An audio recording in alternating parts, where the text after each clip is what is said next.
Welcome back to the Pilot's Lounge.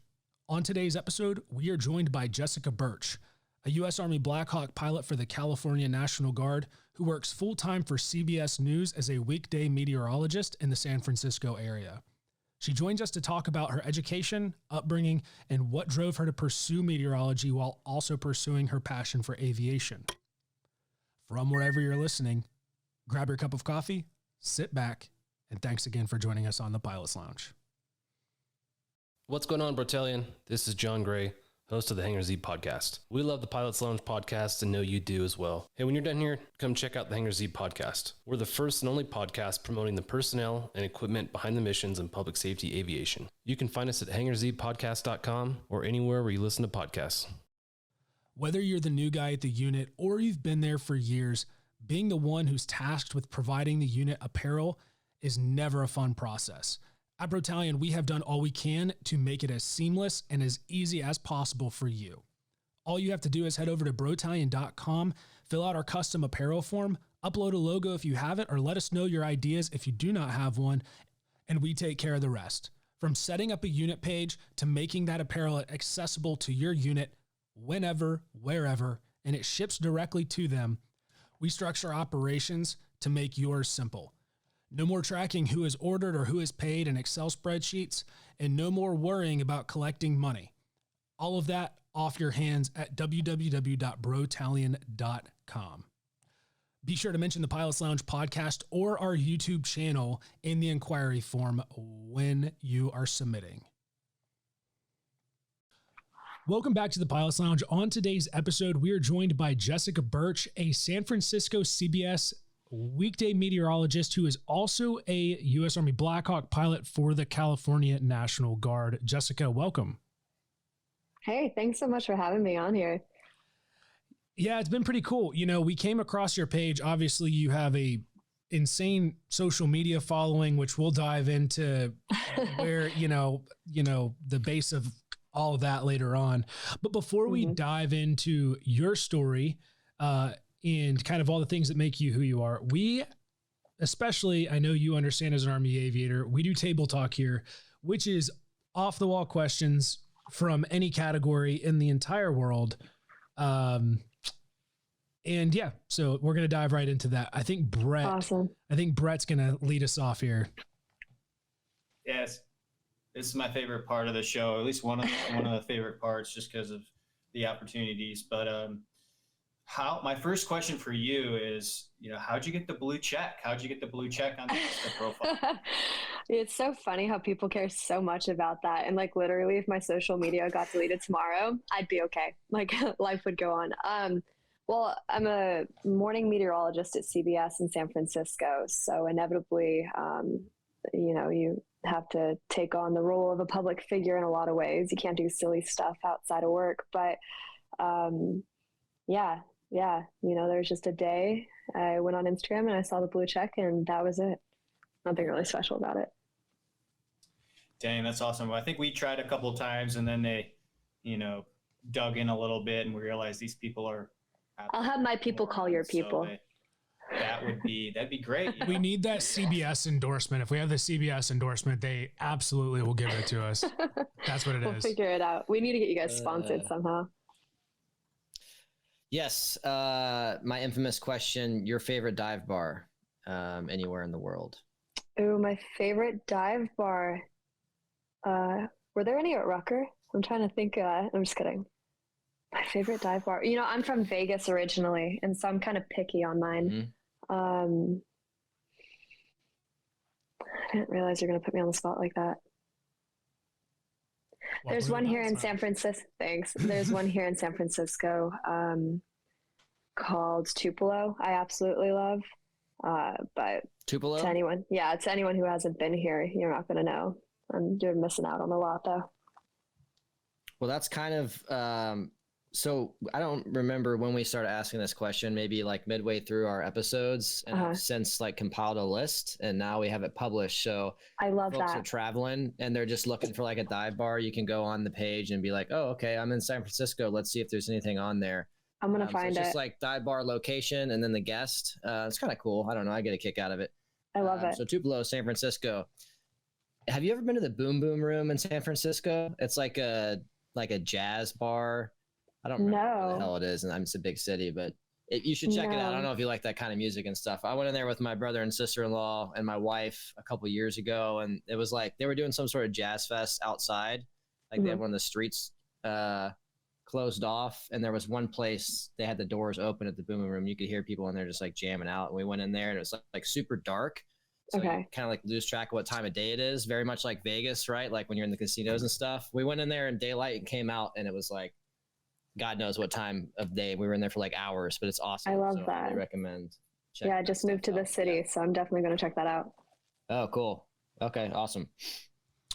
Okay, so favorite and least favorite meteorology term of all of them that are out there that you have learned and picked up over the years. Favorite and least favorite term. Weather girl. Why are we calling us weather girls to this day? It's meteorologist. I have a degree in it. But as for like a meteorological term, oh my gosh. I'm really glad that I didn't intro you as the weather girl from San Francisco. Just throwing that I was going to make you restart. I was going to make you restart if you did. No, I'd probably say, I don't like say, you know how everyone is weird about the word moist? Like I hate saying that on air. Nick. I literally, before you got on, I was talking about these questions, and I was like, man, if I had to choose my least favorite one, it's absolutely moist. Like it's just, Which is awkward because sometimes it comes out and then I'm like, oh gosh, there's someone at home cringing because of me. Everybody hates that word for some reason. Honestly, I don't hate. Probably. Go ahead. No, send it. Oh, go ahead. No. Oh gosh, I was just gonna say favorite's probably fog, just because I talk about it so much. There's a whole bunch of different types. We know that in aviation too, and so yeah, it's a fun one for me to talk about. But I stay away from the word moist. That's fair. I usually stay away from like moist, seepage. There's a handful of other words I typically just don't go around, but yeah. Okay, Brett, you're back in the chute. Yeah, anytime IP brings up the acronym ISA, I start to walk the other way. So yeah, International Standard Atmosphere. Don't want to talk about that. I'll see you. I never heard of that. I'll be honest, I have no idea what you're talking about, Brett. Are you talking about like the standard lapse rate? Oh, we don't want to bore people with this. No, ISA 29902. Yeah. Brett, you're just making things up now. She's saying yeah to make you feel good, but you're just literally making things up. You don't know what 29902 is? Yes, I know what that is, but ISA is a made-up acronym. It's not real. I'm going to Google this. No, it's International Standard Atmospheres. ISA. It doesn't matter. The meteorologist said she had to Google what you're talking about. I'm going to go ahead and call bullshit on that. Anyway, Brett, go on with your question. Let the audience decide. Okay. So I'm a movie guy. I have a couple movies that I were thinking would be, that you might like.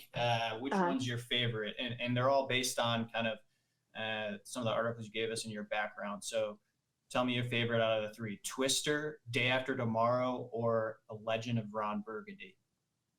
Oh my gosh. Absolutely the last one. Yeah, I figured you connect pretty well with that. Awesome. In Anchorman, the scene where the meteorologist can't see his lower half because he's wearing green pants. Yes, no, maybe so. Yeah, yes. Everyone got super quiet. Forever. No, I think we were waiting to see where you were going with that particular. I remade that scene one year for April Fools just for fun on air. Oh, that's nice. Awesome. Yeah. That is awesome. I'll have to share that with you guys sometime. That is pretty awesome. Brett, I'm sorry, Spencer, do you have another one? I do have one more. I know you mentioned that you're from Las Vegas, so I wanted to ask you if you have like a crazy Vegas story with like a tourist or anything like that. Like, what's the weirdest moment you witnessed as a local in Vegas from like an outsider? I would just say my whole childhood growing up, one of our favorite things one of our favorite things to do as kids was to go people watch, because you can't do anything till you're 21 in Vegas, and they're really, really good at catching fake IDs. So the best thing you could do is just go admire all the crazy tourists that come to our city. But yeah, once you're 21, life is different there. Do they still have the signs up that say like, don't feed the homeless, or? I don't know anymore. I think after COVID, everyone became more sympathetic. I don't know. That's true. It's the unhoused or people experiencing homelessness. Yeah. Anyway, not diving down that rabbit hole. If you guys don't have any more questions, we can kind of shift gears here. Cool.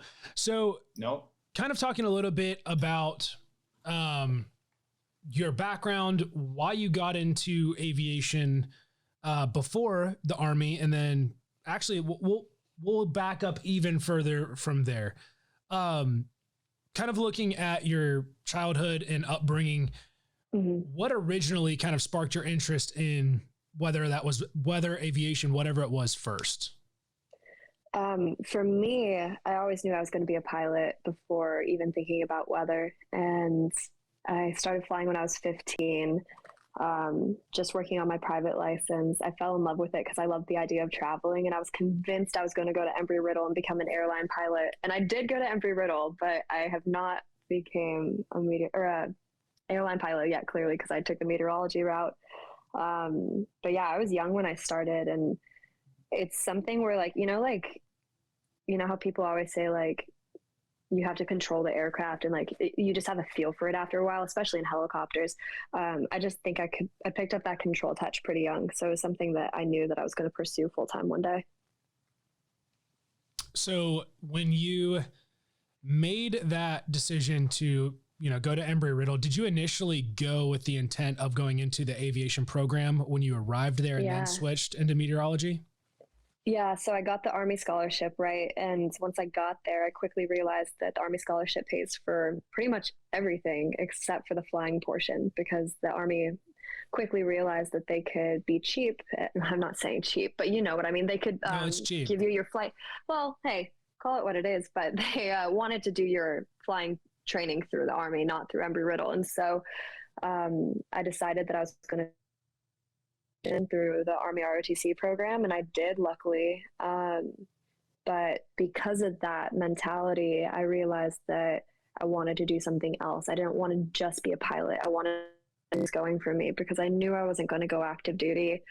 And at the time, I was doing really good in my weather classes, and I was like, okay, easy peasy, I'm going to switch. I didn't think I was going to do broadcasting, though. I thought I was going to work for the National Weather Service.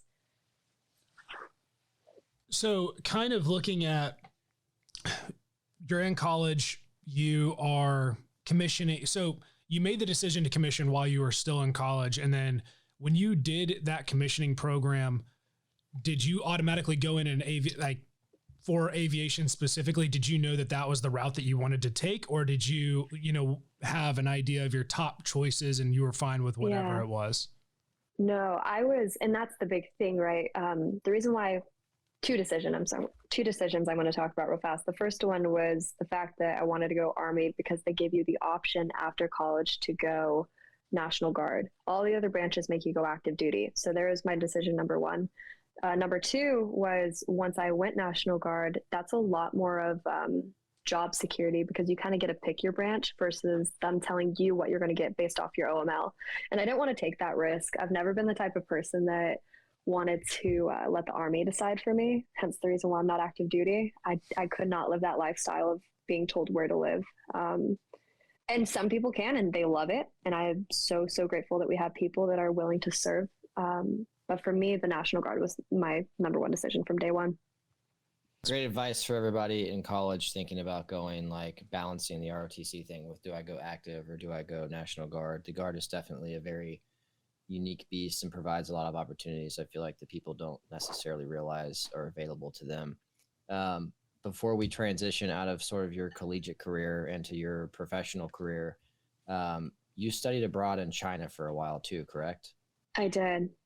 Can you just talk to us a little bit about like what that was like, experience living in another country, learning their culture, Mandarin is an extremely difficult, if not the most difficult language to learn how to read and write. So did you get decent at that to where you have like a little bit of a working knowledge with that? Just highlight your like that part of your life for us. Okay, fun fact about me of the day. I actually started speaking Mandarin when I was 10-ish years old. My mom put me into a Mandarin program, and so I spoke it growing up. which was really cool because you were still young. And like I was learning Mandarin the same time I was learning algebra. So my brain was just soaking it in. Well, what happened was once I got to college, I'm so grateful for ROTC in so many ways. But one of them is because one of my instructors one day said, hey, if anyone speaks another language, we have this program called Project Go where we can send you to another country if you speak the language already, just to kind of keep you fluent and study abroad. And it's completely paid for by the DoD. And I was like, absolutely, sign me up 100%. And this was when relationships were still a little bit better with China. And so my first year I studied at a university in Beijing called Beijing Minzu Daxue. And then the second year I loved it so much I went back and studied at a university in Shanghai called Shanghai Jiaotong Daxue.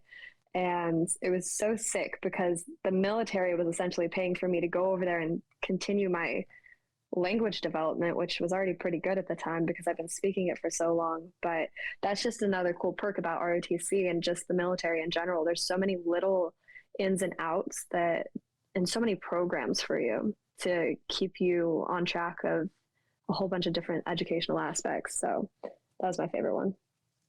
What that's really fascinating. What was the name of that program again, just for our listeners and for my curiosity? Project Go. And there's a whole bunch of different languages. It's more like technical languages though. I don't think they do like Spanish and French. It's more like Mandarin, Portuguese, Russian. Okay. So. No, I was just going to say, Nick, go ahead and send a National Guard Bureau a bill for that ad right there. Yeah, no kidding. Now, specific to kind of what that project, or I'll say what Project Go or what that program looks like, because exactly with what you were saying with those technical languages that, especially after the D-Lab, would be very difficult for someone to learn in the amount of time that the Army gives them to go out to California or wherever they go to learn languages. Did they have you take the D-Lab and then like for that program specifically? And if they had you take the D-Lab, did that open up different doors for you outside of aviation in the Army that you kind of decided to close? Yeah, I think being like a foreign affairs officer would have been really cool if I went active down the road, because I know that's not something you start off. But first things first, let me take it a step back. With Project Go, no, they didn't make you take it. I opted to take it when I got to flight school, actually. But I think for anyone who's pursuing ROTC right now that's listening, or just anyone who's already in the program, look into that, because I was already fluent, but they have different levels too. So if you want to start from scratch and then send you to a different country just to learn that language, it's a really good option. It's competitive, but it's so worth it if you do get that slot. So in terms of with that, because you took the D-Lab after the fact, you were already branched aviation when you took the D-Lab, I should say.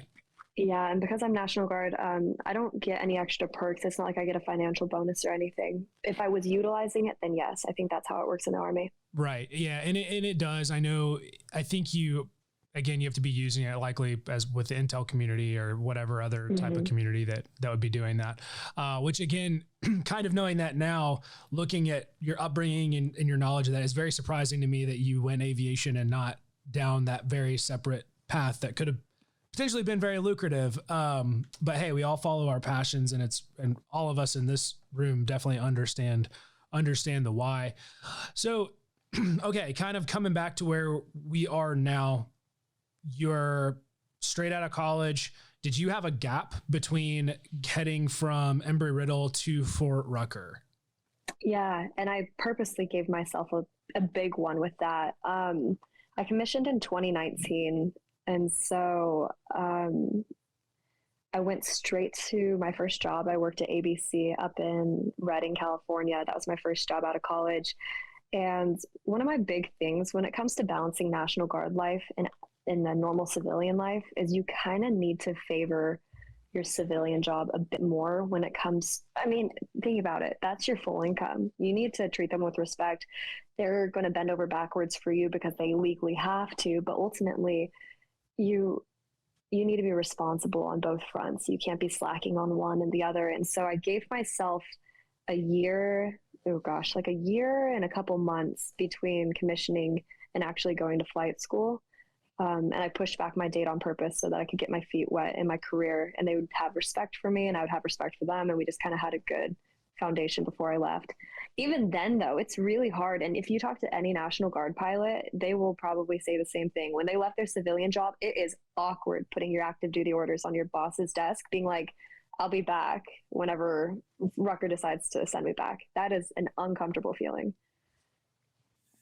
Yeah, I'm National Guard as well, on the full-time side, but yeah, I definitely have seen that before. It's no easy thing, and it's a lot different. You know, you got someone on your ATP that's a part-timer, and sometimes people look negatively on them because it's really tough to get in sometimes and meet your minimums and you're flying. But I was active duty for a while too, and it's just a lot different. You know, these people are volunteering their time and, you know, giving a lot to stay, you know, with the unit and stay current and such. So it's kind of a different mentality, which it was new to me, but I totally understand what you're saying. Going back to meteorology, just so people know, at what point can you call yourself a meteorologist? That's a fun question to ask me, because I'm kind of like particular about this. So I have a degree in meteorology. I studied it throughout college. I took thermodynamics. I took all the classes. So I have a degree in it. Now, there are some people in the news that were reporters originally that coincidentally kind of slid into a weather position, and now they claim that they're a meteorologist. But if you ask them, explain the thermodynamics behind, or just like a high pressure and a low pressure system, nothing even extensive, they'd probably have a hard time explaining that. So yeah, I took a 4-year degree in it at embry-riddle. It was aviation focused classes too, which tied in really well when I got to Rucker. That weather test wasn't that bad for me. Failed that test. Did you? No, you didn't. Yeah. No, I did. Yeah, I missed 2 questions in the same section or something, I think, which fails you. So I know Spencer has a question, but kind of while we're specifically talking about the education and the pathway, what are, obviously, like, there are master's and PhD programs and things like that for everything under the sun, right? But in terms of, like, obviously in a lot of communities, the expectation, you know, for nurses, maybe they go and get their nurse anesthetist. I can't say the word, you know what I'm talking about, but there's that linear progression upward of education and continuing education requirements. Is there a baseline continuing education expectation for somebody in the meteorology field? Yeah, absolutely. A couple different things I'll say with that. In the broadcasting realm, you can get a seal. Basically, it says AMS next to your name whenever your banner comes up with your name on the news. And you have to basically prove yourself to this board that you are a certified meteorologist. Despite the fact that you already have the degree, despite the fact that you have all the courses, you still need to prove yourself just so people trust you more in the community. You'll see that a lot all across the nation, no matter which channel you turn on. A whole bunch of people have their AMS seal. I just became eligible this year to take that test because you have to be on the news for over 3 years. So I plan on taking that. But also, yeah, there's further education in universities as well. I was originally wanting to study rapid intensification as my major for a master's program. And that's basically the study of how hurricanes are getting stronger and stronger every single year. The reason why, sea surface temperatures, wind shear, there's a whole bunch of factors that play into it. And it was something that fascinated me for a long time, still does. Spencer, go ahead. Yeah, well, you sort of stole my question. So I'm trying to recalibrate. Let's stay on like where you're at timeline wise. Mm-hmm. You just graduated, or maybe your senior year. Did you do, I think, an internship? With regards to being a meteorologist, can you talk to us a little bit about what that was like? And then that helped prep you for, like, I'm just curious about what the interview process and stuff looks like when it comes to, you know, outside of working at a news organization or for like NOAA or an organization like that. What type of options are out there in that field, and what does the interview process look like? What are you prepping for? I assume it's very technical, much like engineering or aviation or something like that. So I'm curious what that part of your life looks like. Yeah, there's a lot of questions in there. So let me kind of do this Logically, I originally thought that I was going to work for the National Weather Service or the National Hurricane Center. Those two fields were the route I wanted to take. It wasn't until one of my colleagues actually came up to me in college and said, like, you should try the news. And I was like, no, absolutely not. I have a stutter. I'm nervous. I get shy easy. I'm not a fan of talking to people. Like, that sounds so silly. And they were like, no, I think you should totally do it. And so I looked into it a little bit, and there was an easy application. I was like, fine, I'm going to do this, but I'm probably not going to actually pursue it. And it was the same year that we had that training up at Fort Knox too. So my internship was going to get cut short anyways, because the first 2 summers I was in China. The third summer was going to be half internship, half ROTC, which of course is my life to this day, half military, half news. And so I was able to balance the both of them. The internship was absolutely amazing. I found 2 of my biggest mentors, the chief meteorologist in Orlando, like WKMG, Tom Sorrells, such an amazing motivator when it came to, I didn't think I could, to be honest with you, I was in denial all throughout college that I was going to be able to do what I do today. I didn't know anyone that did it. I didn't think it was possible. I thought the National Guard was going to be way too overwhelming to have a normal civilian job.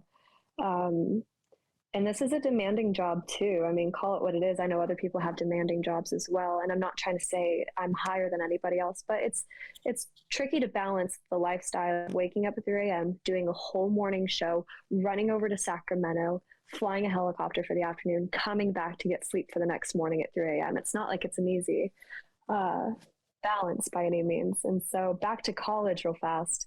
The application process wasn't hard. There's so many different routes you can go with meteorology. A lot of my best friends work for the National Weather Service now, and they're the ones I call whenever there's severe weather. I'm like, I just want to run this through you real fast because you're a government employee, before I say anything on air. They both study the same thing. You should call the weather people in Evansville, Indiana, because they are fucking terrible. They just I'm pretty sure they throw darts on a fucking board and you're sort of like, yep, that's the weather report that we're going to go with today. Yeah. Anyway. Speaking of other meteorologists, what do you think of this guy, Nick Kosser from Charlotte, the guy that's doing his dances all the time? Is he the TikTok guy? Yeah. Oh, that's actually a debate in the studio in the morning. We're all trying to figure out how can we get big on social media? And I think I cracked the code with aviation, but all my other colleagues are trying to figure out. And I'm like, guys, we're not doing dancing. We are not going to be those weirdos that do dances. Yeah. I do not want to be known for that. I think it's cringy. I think it's uncomfortable. It didn't work out well for the nursing profession. Yeah, everyone's doing it. It doesn't matter which profession. Everyone's doing it. But I'm going to stay away from that as long as possible because I don't think my followers would appreciate that. No doubt. So you kind of hit on it a little bit there in terms of where your social media grew from. And we had one of my close friends, Josh Porter, who's Sir Jumps a lot on Instagram. He has a pretty decent sized following as well. And we did talk a little bit about how he was able to grow his social media over about 6-7 years to what it is now. Obviously, the amount of time that you have spent in the military is significantly shorter than what his career was that following was built over. Where did that kind of come from, being a meteorologist in a very large city, or more so once you started introducing the aviation side on top of that? Was it kind of a combined thing? How did that work? It was the algorithm. The algorithm was the reason why I'm famous, guys. Nothing else. No, I seriously, what was crazy was I got my job here at CBS in San Francisco, and we have a big market. We're a top 5 market in America. New York is number 1, LA is number 2, and it goes all the way down based on population size of the local areas. So I knew that it was inevitable that more people would follow me in a bigger market. But really what happened was one day I was bored and posted a video of flying. Actually, I've been posting a whole bunch just from everything: civilian flying, military flying, my day-to-day life in the news. And one of the videos popped off in the algorithm, and then suddenly, literally overnight, it went from 2,000 views to now it's at like 32 million. And I think that kind of sparked people's interest when it came to, oh crap, people can do. I think that really my goal in life is just for people to realize they can do more than what they're currently doing, right? You know, there's so many paths out there for people to pursue. None of them are going to be the same. It's like a snowflake, but like, if you're passionate about something, you don't just have to, if you're a nurse, you don't just have to be a nurse. You could be a nurse who does this or does something else. Maybe TikTok dances like Nick was saying, but Nick's shaking his head. No, stay away from that. But long story short, that's kind of how I got big on social media. And I want to keep growing that because I really like the community that I'm building. I've met a lot of cool people through social media. I'm so grateful that we have access to that these days. And I think that if you subscribe and follow pages that are good and motivating, I think that it's a really great tool. What's been one of the best parts about your following? I know you just mentioned you've met a bunch of cool people, but do you have any unique stories that stand out amongst some of the others? You guys actually interviewed Aaron Fitzgerald a while ago, right?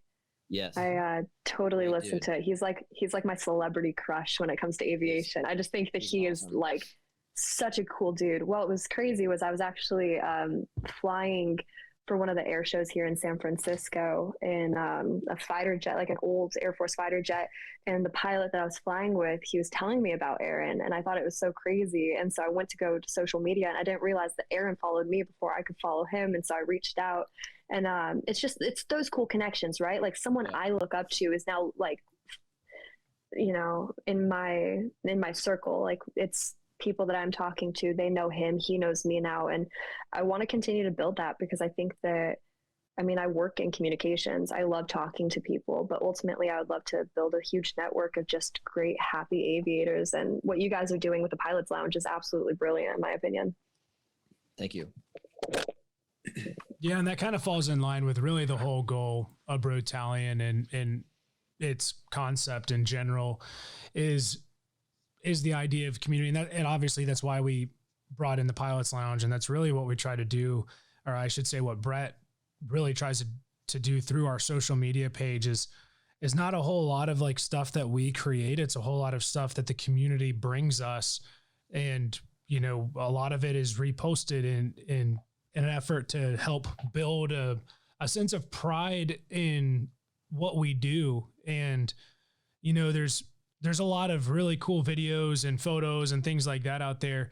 But the reality is like, there's not that many of us. When you compare us to all the people who are involved in aviation one way or another, specifically that group of Army aviation is really small. And we're doing what we can to kind of expand this community outside of just Army aviation into the other branches, because there's so much to learn from one another and how we operate, and not just how we operate like in a quote unquote operational environment, but like the culture of how things are done and just how people at a unit level interact with one another.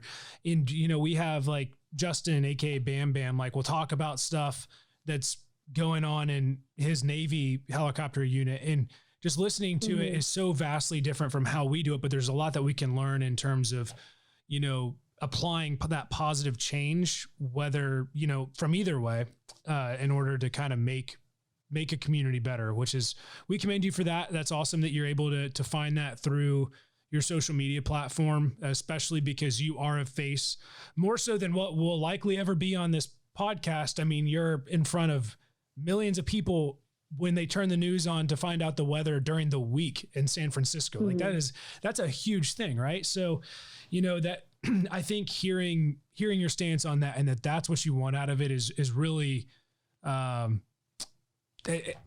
don't want to say inspirational because that's a little cringy, but it is good to hear, because I think a lot of different people could respond to that in a different way. That's not for that same purpose.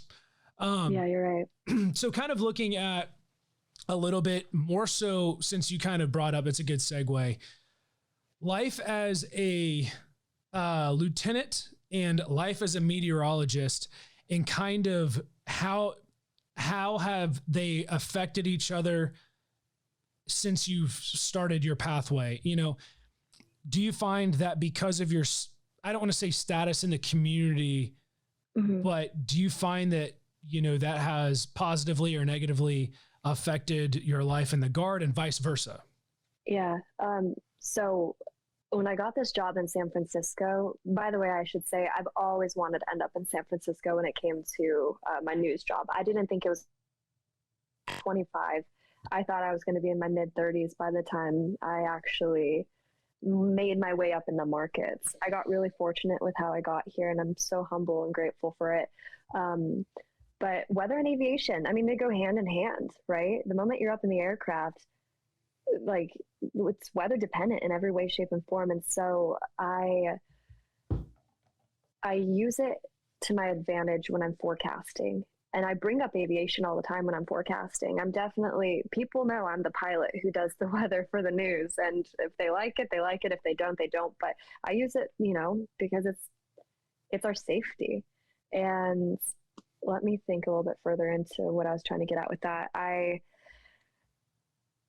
Balancing both jobs is not necessarily easy, but they complement each other in a lot of ways. Where I have seen it not complement each other, though, is when it comes to my life at Fort Rucker. It was really weird to explain to people what I did on the civilian side. Meanwhile, here in the news, I go in every morning, and half the time people think I'm flying for the Air Force because that's just their general assumption. Like, oh, you're in the Air National Guard. I'm like, Army National Guard. Oh, so that's reserves. Well, no, so it's a lot of explaining yourself. But what I've realized with time is I don't need to explain myself. They can figure it out on their own.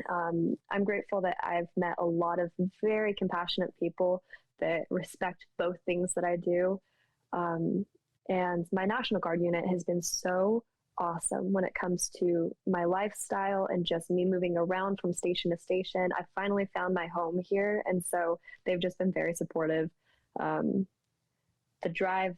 So, I mean, Brett, Spencer, I'm not sure about you guys, but my National Guard unit isn't in my city. So I have to drive about an hour and a half to go. That's the only challenging part. But Spencer, how far is your drive? I just got out of the Guard, but my drive used to be 4.5 hours. It was miserable. Oh, yeah, it was very challenging. I can't even imagine. Yeah. So I had to strategically plan my flights and stuff because the ability to fly like weekly was not an option. I mean, I guess it was, but I don't like traveling that much. So that's probably one of the biggest recommendations that I tell people when they're talking about, a lot of people will hit me up about transitioning from active duty to the Guard and sort of leveraging that as a stepping stone into the civilian world and a change of career or whatever. I'm like, just try and be within an hour's drive of your facility. Otherwise, it's going to be extremely challenging and it's going to wear on you quickly. We're a medevac unit too. And so that's the challenge when it comes to quick calls that we'll get for search and rescues or for fires. Because we train with CAL FIRE every single year. So we're out there doing bucket training and using buckets on California wildfires every single year. And I mean, I know you guys also interviewed the CW5 out here in California, Rosman. Oh yeah, but yeah, you guys have collected a really cool group of people. By the way, I'm like super inspired by the people you've interviewed. Thank you. I feel silly being this like junior pilot, even talking about myself. But you're the only meteorologist that has ever been on the Pilots Lounge podcast. That's okay. That's my share for the community. So. You're right. But back to that real fast. Living close to your unit, especially for anyone who's thinking of going National Guard, if you're listening and you did ROT, or if you're doing ROTC and you're thinking of joining the National Guard, put that into your back pocket. Being close to your unit is absolutely huge. Yeah, it's huge. Yeah, another thing too, coming on active duty, Spencer and I were both active duty for a while, and my first experience with Guard was in deployed and kind of learning it. Unless you've talked to a Guard person, you don't really understand all the benefits and the cool aspects of it. And, people look at Guard and they think they're weekend warriors, when really as aviators, we fly the same, if not more. I flew more my first year as a Guard pilot than I did my entire career. And I'm You're not kidding. Because I went in all the time to fly, and no one told me no. Mm-hmm. So I just kept coming in to fly and fly and fly. So as you should, yes. Yeah. So They were like, we don't know who this guy is. He just keeps showing up and taking aircraft every day. Yeah. Okay, calls for a refueler. It won't go away. Is something wrong? No, we're just giving you shit, Brett. Oh, yeah. Well, that's to be expected. But the one thing I really wanted to know is, as a meteorologist, how are you able to mitigate risk for your flights? Like, how does that, put a leg up on, maybe the briefing process, or when you go see an DMBO or the FMAA and they ask you like, hey, how's the weather? How does that affect your risk, process internally, and then also like the overall approval, knowing that you're on the flight? Yeah, I mean, last year during the winter, we actually got stuck up in Tahoe because the de-ice system got messed up, and we weren't going to fly through moderate icing, and so we had to ground the aircraft. And it's one of those things where I've noticed it a lot more in civilian flying, because that's where I really get to put it to the test. With the military, you have to get the Air Force to sign off on it anyway. So like, cool, I say I don't trust it. The Air Force is 9 out of 10 times going to say they don't trust it either. And sorry, Chopper's growling in the background, moaning in the background.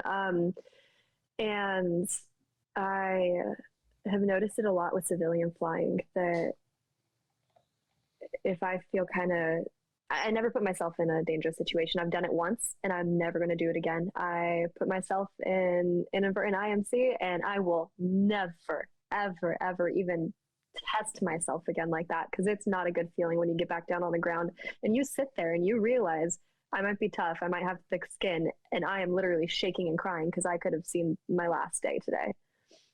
Would you be willing to talk a little bit about that experience, at least like the pre-mission side of that or whatever, just so we can potentially learn from that, or somebody else might consider what they're doing, etc.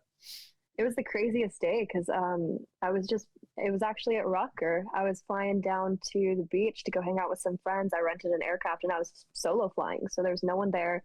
It was out of, I think it's Blackwell up there. Check the weather. It was looking half, and I kept telling myself, like, I see a clear spot down to Destin, down to PCB. I feel good about it. Didn't check the weather for the next hour because I was busy doing X, Y, and Z, totally spaced. And it's one of those things where it's humiliating. Like, wow, I studied this. Wow, I literally have a degree in meteorology. And yet, if you're not updating your weather forecast, if you're not checking on it, things change fast in the South. I mean, out here in California, it's different. It's pretty much sunny every day. And I was not prepared for that. What ended up happening was I was taking off, and I was on my crosswind, and I realized real fast that the clouds were coming in. Over at that airport, the trees cover up a lot of your surroundings, so you can't really see like off in the distance from the ground, from the surface level. And so I took off, turned crosswind, and then put myself into a small little cloud, turned downwind, quickly saw just a little break in the clouds of the runway. Didn't take my opportunity to finish that downwind by any means, literally just nosed it straight to the runway because I didn't want to lose that opportunity and do something worse, because I'm already feeling like an idiot up in the sky, right? And got back down on the ground, sat there for a second, realized that was the dumbest thing I ever did. And I was by myself. No one was at that airport. It's an unmanned airport. I was by myself with the FBO. And it was a good reality check. It was a reality check that I am not tougher than the weather. I might forecast it, but I'm not tougher than it. And I will never make that mistake again. But I know a lot of people that do stuff like that. And we all have our reality checks. Ultimately, that's a great experience for you.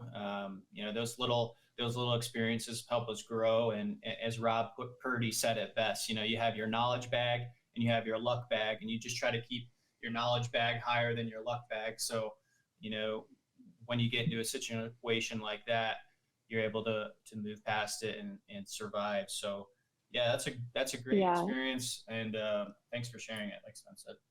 Yeah, and just to add to that too, it's so crazy how like exterior factors play into that, right? Because I'm just trying to get down to the beach with all my friends. I'm on a time crunch because my world revolves around hanging out with my friends at the beach, not getting up safely in there. Clearly, I'm supposed to get up there safely, but I'm just over here thinking that life is good. I checked the weather an hour ago, things were fine. That's dumb.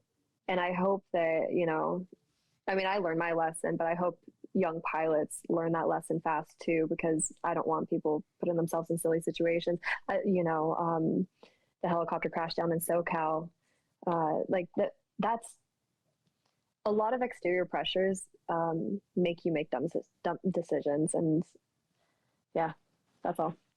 I did have a question moving on into your career as far as the, both the meteorology and aviation side. What are your goals moving forward on both planes, and do you feel that you'll be able to continue to balance both plates? I'm not sure what I want to be when I grow up. I think I kind of got lucky with my careers really fast. I didn't think I would be here this fast. I think that if it wasn't for me being an Army pilot, I wouldn't be in San Francisco. I think that kind of sold my resume more than anything. And long story, there's moments in my life where I want to do airlines, but do I want to take that pay cut initially because the news pays well? No, I don't want to take that right now.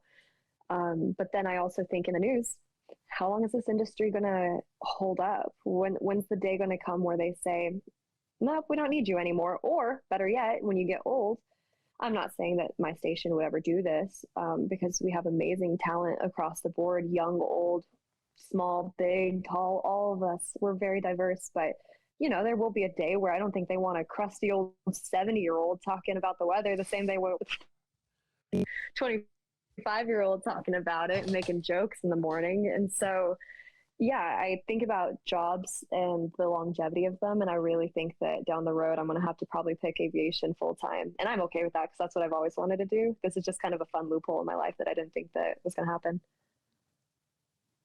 Yeah, I mean, that's a cool way to look at it. And the thing about the airlines too is if you got your ratings and you got your time, I mean, they're always going to need pilots. So it's not like it's going away. You might take a little less money in the future or maybe more, but it's always something that'll be there. And, those ratings you have are for life. So it's not like, it's the opportunity will go away. I mean, obviously your health, plays a big part in it, but I think being able to play both paths there will set you up for success, not just on the aviation side, but you're gaining tons of experience on the meteorology side too. So even if you come off screen, I think you'd still have a great career.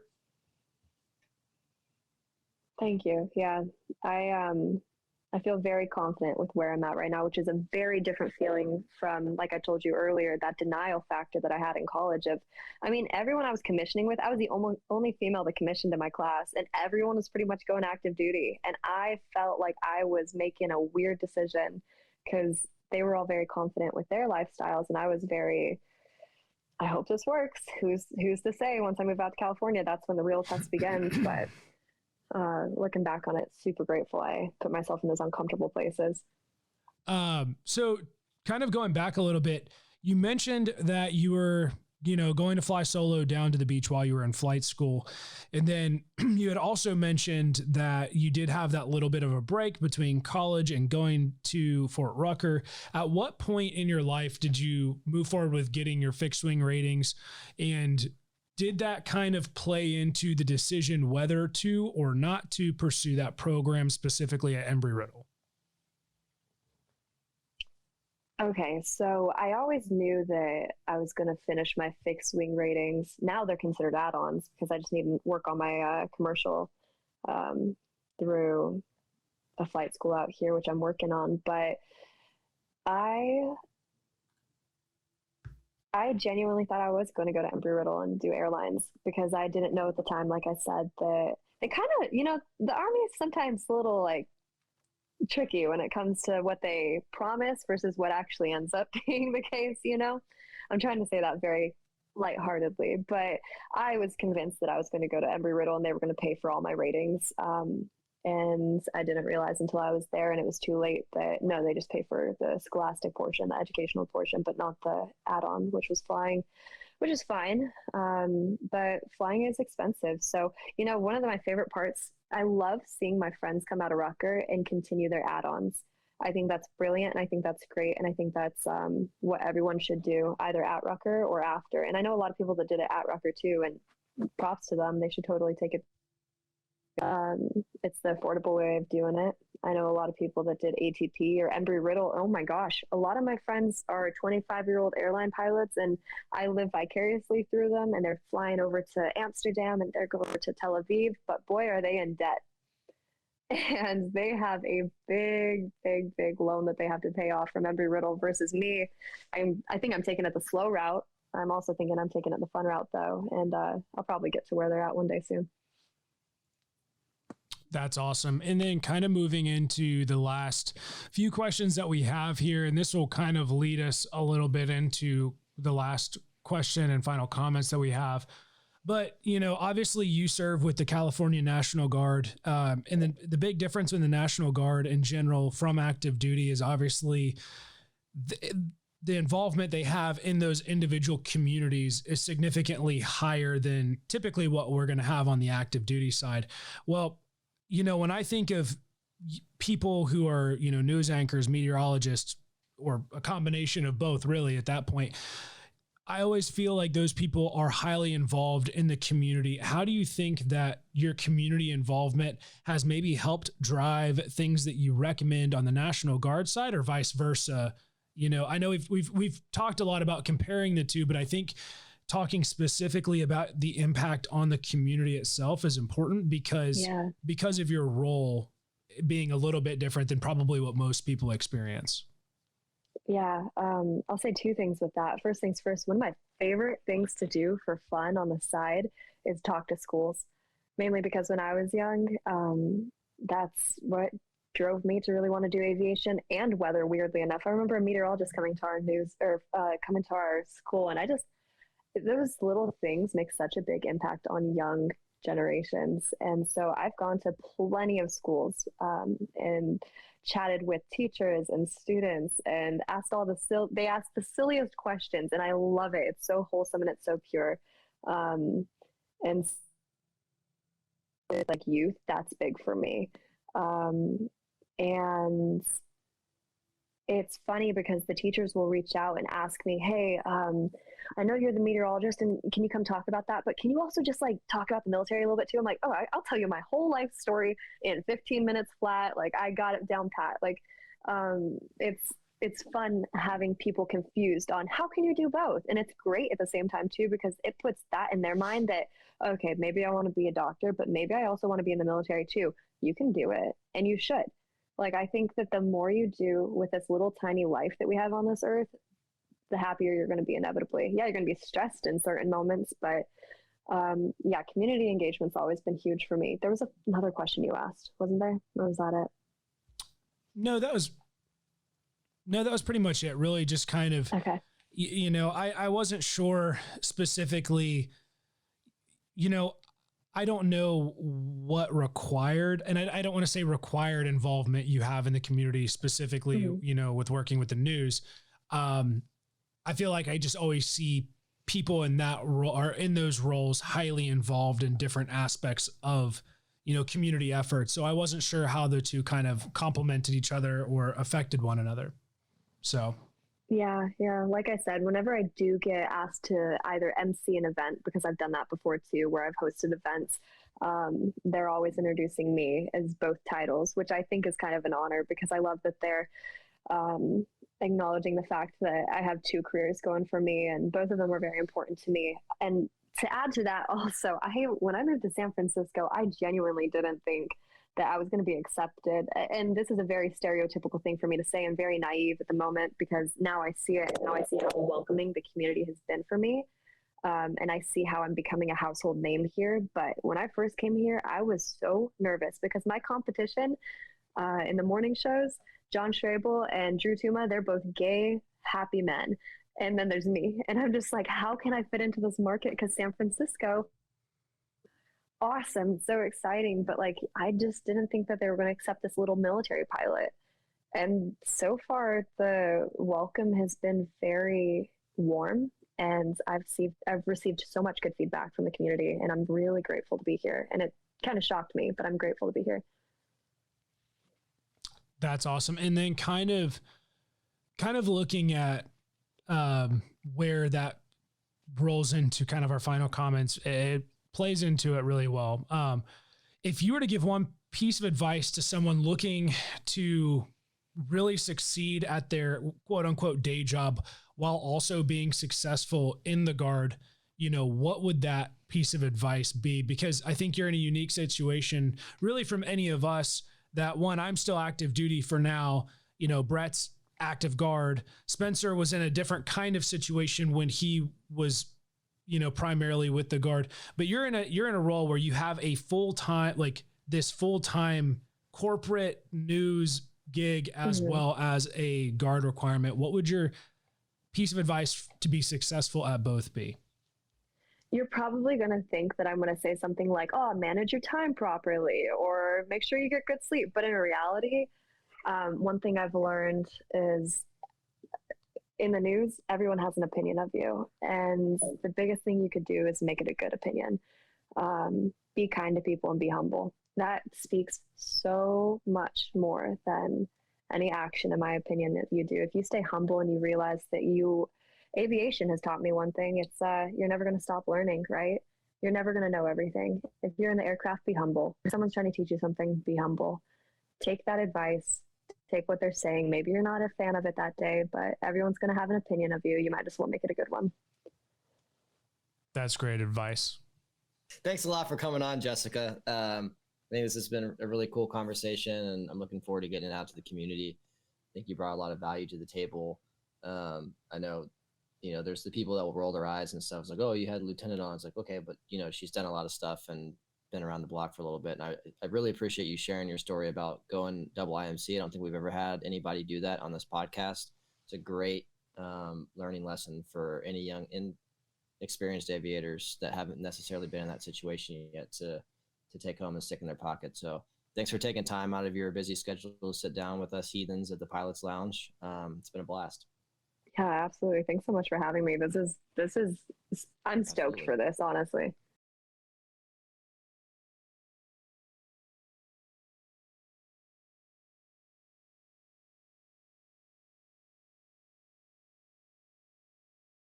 Keep killing it. Thanks so much, Brett.